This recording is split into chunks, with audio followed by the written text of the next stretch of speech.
Hello good evening साथीभाइहरू। हामी आज बासुको घरमा आएको छौँ। हाम्रो प्यारिसको एकजना बोय, कति क्लास पढ्छ भाइ?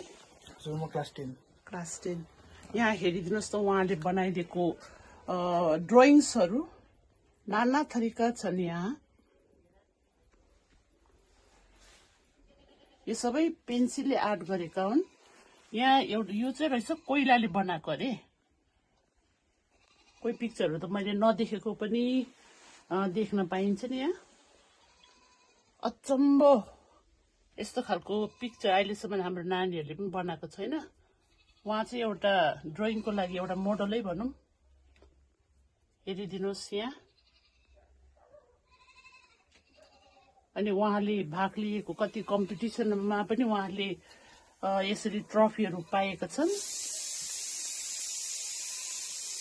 यो सबै उहाँको एउटा गुप्त रूपमा भएको छ। आज हामी उहाँको घरमा उपस्थित छौँ।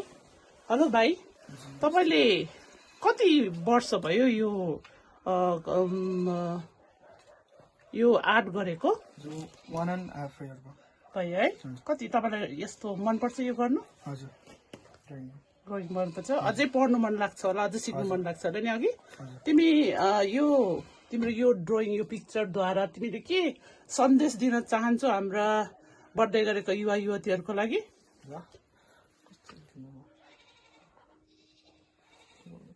तिम्रो के हो इच्छा? तिम्रो के छ इच्छा? इच्छा अब यसमै उयो गर्ने, राम्रो ठुलो हुने है। अझै पढ्ने, अझै राम्रो हुने, नाम कमाउने होइन। यसमै करियर गरौँ न।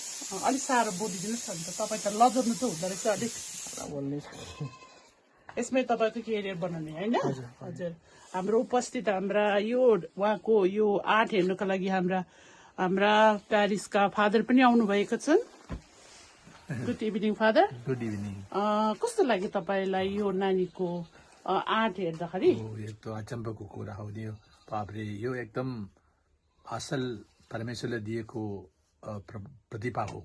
त्यो प्रतिभा हामी एकदमै प्रोत्साहन दिनै पर्छ। त्यसकारणले चाहिँ हामी आएका छौँ यहाँ हेर्नुलाई, र उसलाई जे हेल्प चाहिन्छ हामी गर्छौँ। धन्यवाद फादर, धन्यवाद छ तपाईँलाई। यहाँ उहाँका परिवारहरू पनि हुनुहुन्छ। बाबा यहाँ छ। आमा बाबा कहाँ हुनुहुन्छ होला? उहाँका साथीहरू हुन्। लु भाइहरू, साथीभाइहरू हेरिदिनुहोस् कति राम्रो।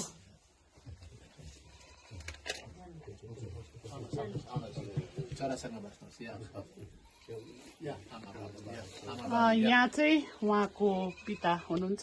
उहाँ तपाईँको नाम चाहिँ के होला? मेरो उर्गेन जोगी। अनि आमा हुनुहुन्छ यहाँ?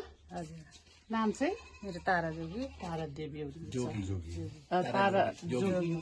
हजुर, तपाईँ चाहिँ? बासु जोगी। बासु जोगी। ओके, धन्यवाद छ सबैलाई। म तपाईँलाई यही शुभकामना दिन चाहन्छु कि तपाईँ यहाँ यही आर्टको माध्यमद्वारा एक दिन तपाईँ ठुलो मान्छे हुन्छ भने हामी तपाईँलाई अनि हाम्रो प्रार्थनामा पनि राखिदिनेछु। धन्यवाद भाइ।